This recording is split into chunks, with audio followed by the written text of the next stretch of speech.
Hola amigos de nuestro podcast Telco Superligero. Gracias por escucharnos una semana más, ya en pleno agosto y probablemente en mitad de las vacaciones para muchos de nosotros. Hoy, si os parece bien, quiero compartir con vosotros pues, algunas ideas acerca del recientemente publicado DESI, ya sabéis, el índice sobre la sociedad y la economía digitales que compila la Unión Europea y que publica de manera anual. El DESI es, como prácticamente todo en la Unión Europea, un proceso muy alambicado, muy complicado, que toma muchísimos meses en completarse y que usa literalmente millares de fuentes de información en cada uno de los Estados miembros, ¿no? Hasta conseguir agregarlo todo pues, en una foto razonablemente sencilla. Ya os digo, es para mí, pues un logro y una maldición, ¿no? de la Unión Europea y de la manera en la que tenemos de hacer las cosas, ¿no? Y por eso probablemente también es una herramienta y una época de celebración, ¿no? Pues para los distintos gobiernos que de esta manera pues pueden contar, ¿no? Con datos, ¿no? Cómo se está progresando, ¿no? hacia la construcción de una sociedad completamente digital. Bueno, este año, como los anteriores, a España le ha ido francamente bien en el PES. Ha subido hasta un valor de 60,77, es un porcentaje, el máximo sería 100, desde un valor el año pasado de 54,8. Es un gran progreso, pero en realidad a toda la Unión le ha ido bien.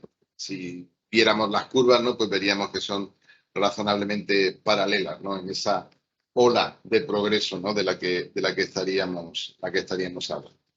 Probablemente la cosa se pone mucho más divertida si en lugar de contarlo así, lo presentamos como se suele hacer.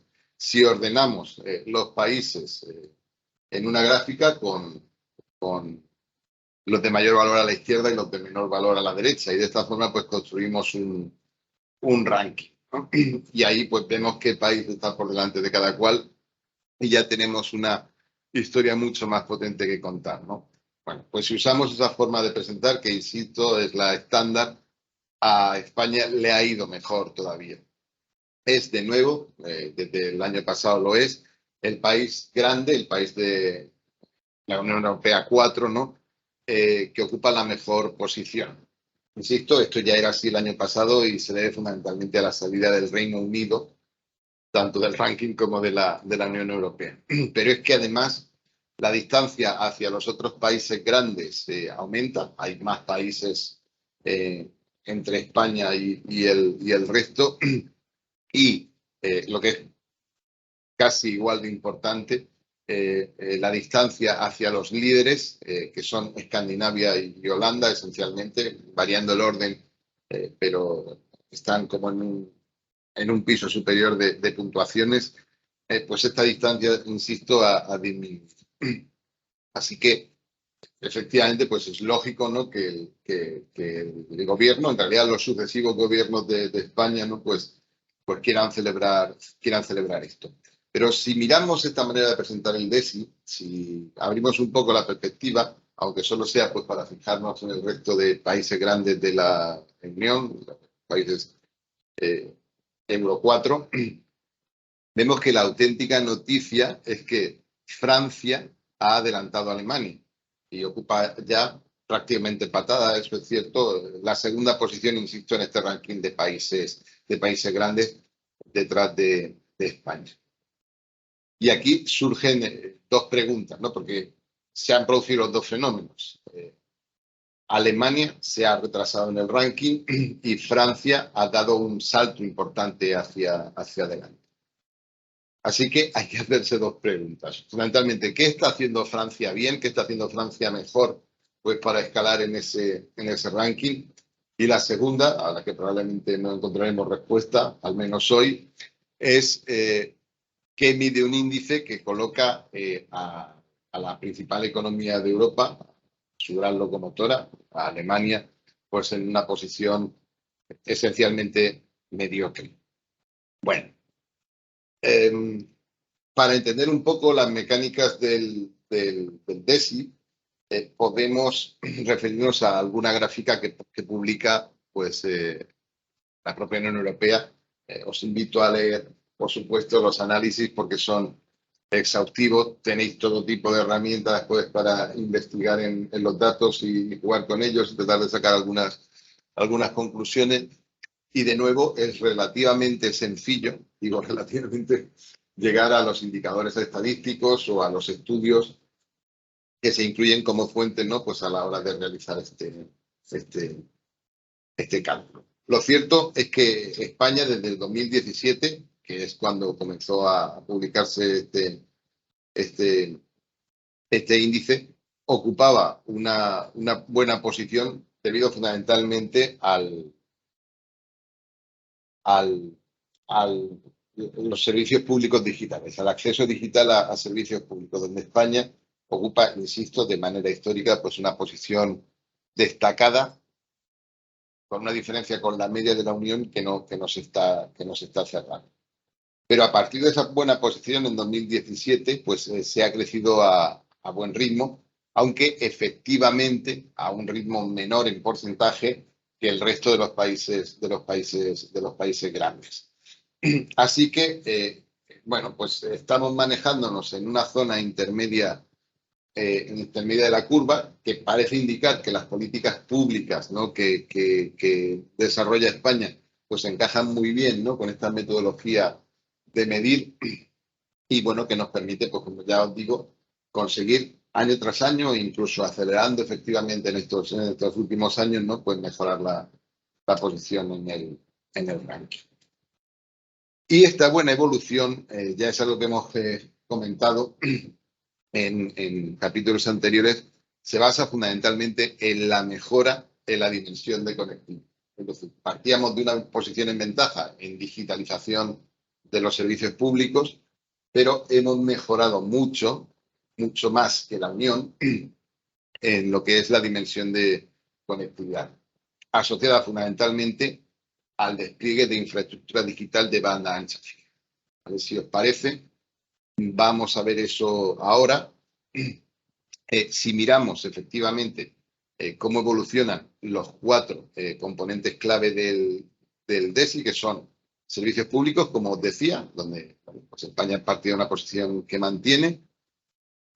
Human Capital, donde la evolución de España pues es ligeramente mejor que la de la media de la Unión Europea, pero bueno, pues bastante más progresiva como en el resto. Integración de la tecnología digital en la sociedad está fundamentalmente relacionada con cómo se aplican, ¿no? Pues esas digitalizaciones en las empresas y en la sociedad, donde España ha ido fluctuando, pero se acerca bastante al uso al valor que se tiene en la media. Y, como os decía, conectividad, donde hay un tremendo progreso tanto para la Unión como para España. De hecho, ese progreso en el caso de España empieza a verse reflejado en el 2021, es decir, prácticamente con un año de adelanto al resto de la Unión Europea.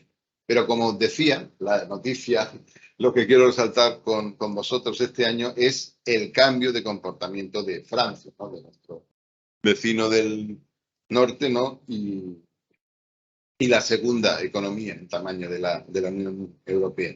Y es que Francia, un año después, ha acelerado mucho más que España, en realidad, su valor en la dimensión de conectividad. Y ha pasado de estar a la par o ligeramente por debajo de la media de la Unión Europea a estar claramente por encima y en valores ya muy cercanos a los de España. Así que, efectivamente, parece que Francia ha aprendido a jugar con éxito el juego que antes había empezado a hacer España, y es crear un mercado que ha permitido desarrollar una infraestructura de conectividad digital de banda ancha fija, concretamente, pues de referencia, ¿no? Y con grandes valores de conectividad, ¿no? de clientes, de personas, de hogares, pues conectados a este tipo de redes de banda ancha fija. Porque si nos fijamos, sí hay una diferencia esencial en cómo Francia está consiguiendo esta mejora y cómo la está consiguiendo España. Y es que España destaca enormemente sobre la Unión en el valor de conectividad por encima de 100 megabits. De hecho, pues es el país líder en ese aspecto. Mientras que Francia lo hace con el valor de conectividad por encima del giga, en más de 1 giga. Es decir, digamos que Francia está apostando a velocidades de conexión mayores que las que hizo España. España tiene un progreso en ese índice, en el de conectividad por encima de 1 giga, pero los valores son prácticamente imperceptibles, ¿no? Cuando los dibujas en la gráfica y prácticamente no se representan. Es muy probable que como todos estos índices complejos y estas, bueno, ya os decía, ¿no? Estos procesos tan alambicados, no tan propios de la Unión Europea, que esto tenga algo de artifact, ¿no? De que sea, digamos, que alguna medición a destiempo, algún criterio diferente según las estadísticas o algo así, pero también es muy probable que buena parte de esta diferencia se deba efectivamente a que Francia es probablemente pues, el país de referencia, ¿no? para los despliegues de fibra en XGS-PON. El otro día una compañera Silvia me preguntaba, ¿no? ¿Qué está pasando con el XGS-PON? ¿No? ¿Cuáles son las referencias? ¿No? ¿Qué nos cuentan, ¿no? nuestros clientes al respecto? Y bueno, lo que hablamos es que están pasando muchas cosas, pero donde están pasando de verdad, pues parece ser que es en Francia. Y quiero que saquemos alguna idea constructiva, ¿no? de este hecho, ¿no? De cómo, bueno, una estrategia similar pues se puede ejecutar de manera diferente y luego vamos a ver que eso tal vez esté teniendo algún impacto en alguna otra cosa. Efectivamente, los precios, ¿no? También el DESI mide pues la accesibilidad, el affordability de los precios de banda ancha en la Unión Europea. Es probablemente, de todas las cosas que son difíciles de medir, esta subdimensión sea probablemente la más compleja y la que más polémica pues despierta pues año tras año. Podéis investigar la metodología, podéis incluso leer probablemente los informes originales en los que se basa, que encarga la Unión Europea a firmas de reconocido prestigio, pero esencialmente se trata de definir una cesta, un basket de servicios fijos y móviles y efectuar procesos de mystery shopping, bien por teléfono, bien a través de la web, sobre un conjunto de esa oferta, ¿no? De distintas marcas pues, enfocadas en los operadores líderes.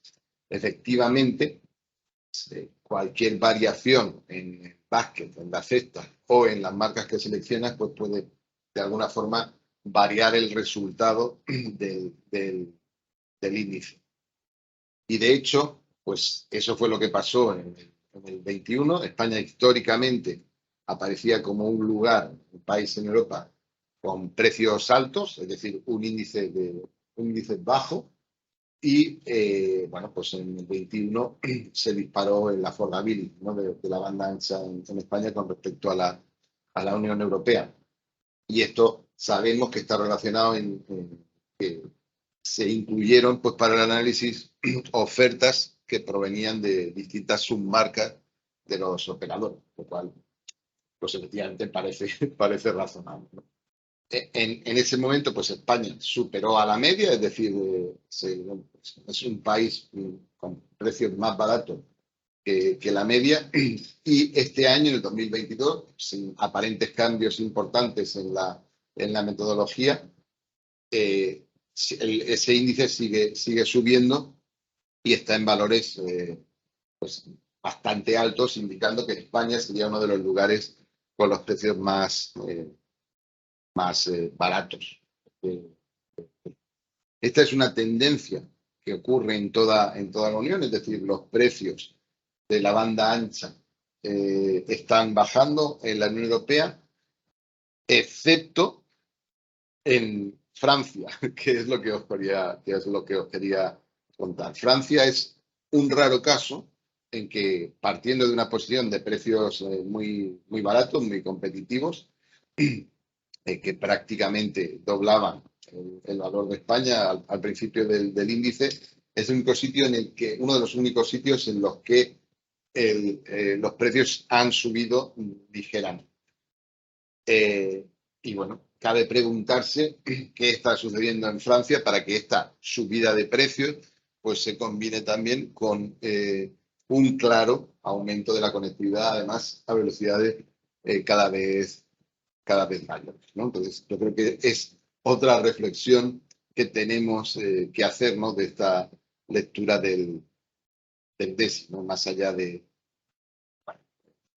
para gloriarnos acerca de nuestra digitalización, ¿no?, como sociedad. Y también hay un mensaje, yo creo que potente, que os quería compartir relacionado con el 5G, ¿no? Desde el año 21 se incluyen varios indicadores, dos concretamente, sobre 5G. Y bueno, yo creo que el que merece la pena mirar, el que tiene más sentido, es la cobertura que se expresa como cobertura poblacional en hogares. Uno diría que estas cifras que se publican, que insisto, tienen un decalaje amplio, no son muy significativas todavía. Pero si las dibujas, pues encuentras una paradoja. Y es que precisamente los de los países de Euro 4 están justo en orden inverso. Es decir, los países que lideran el ranking, decía España y Francia, son los que peores valores tienen en este indicador. Así que, bueno, parece un poco raro. Mientras que Italia, que es quien cierra el ranking, pues es el que más destaca en esta historia de la cobertura 5G. España está en este valor pues por debajo de la media de la Unión Europea. De nuevo, es posible que se trate de algún tipo de artifact, de algún ruido, de algún glitch, y hay también pues probablemente cuestiones de tiempo en el que se toman los datos y se hacen las comparaciones. Pero uno no puede evitar sentirse tentado a pensar que estamos como ante dos tipos de apuestas que hacer. Una es la de la fibra y otra es la del 5G, ¿no? La de la fibra, algunos países la han hecho, claramente pues Francia y España y Francia en realidad, y parece que está funcionando. La pregunta que nos tenemos que hacer es si los otros países están apostando por, en este caso serían Alemania e Italia, están apostando fuerte y en serio por el 5G. Y si esto nos coloca delante de un cambio de ciclo que de alguna forma nos pudiera dejar desposicionados. Así que esto es todo lo que os quería contar. Solo dejaros 5 ideas más, 5 ideas encima de la mesa, ¿no?, pues para cerrar este episodio. España ha progresado mucho en el DESI. Si me permitís la broma, pues como sociedad casi podemos decir que nos hemos pasado ya la pantalla del DESI. Somos de las economías grandes de la Unión Europea la que tiene una mejor nota a una distancia considerable con el resto de las economías, pero efectivamente está por ver cómo eso se transforma efectivamente en algo relacionado pues con crecimiento, prosperidad y equidad para la sociedad. Pero ese es un desafío mucho mayor, ¿no?, que todas las sociedades modernas, en particular la española, ¿no?, pues compartimos. Francia ha desarrollado una política muy clara para favorecer el despliegue de banda ancha fija de muy alta velocidad, y esto le está permitiendo avanzar muy rápido en el índice. España ya había hecho eso, tanto creando la política como fundamentalmente permitiendo que se creara un mercado que diera lugar a este tipo de infraestructura, pero España corre en este momento el riesgo del innovador, es decir, podemos haber llegado demasiado pronto y bueno, vernos superados por los que vengan cabalgando la siguiente ola tecnológica. Afortunadamente, en este caso, el remedio no es ni especialmente complejo ni especialmente caro y se llama XGS-PON, como sabemos, la ultra banda ancha, ¿no? que lleva a la fibra pues a la frontera de los 10 gigas. Y un toque de atención, otro, en realidad, es la situación de España con el 5G. Dentro incluso de la Unión Europea, que como sabéis, pues tengo que decir, lamentablemente, ¿no? Pues no es el líder mundial en este momento, ¿no? En el desarrollo y en la implantación de la tecnología 5G. Bueno, pues aún dentro de la Unión Europea, España no ocupa, según los datos del BESI, una posición de liderazgo. Insisto, hay un riesgo de dejar pasar una ola, una apuesta que tal vez sea la buena. Y esto es todo lo que os quería contar hoy. Disfrutad de vuestras vacaciones, nos hablamos.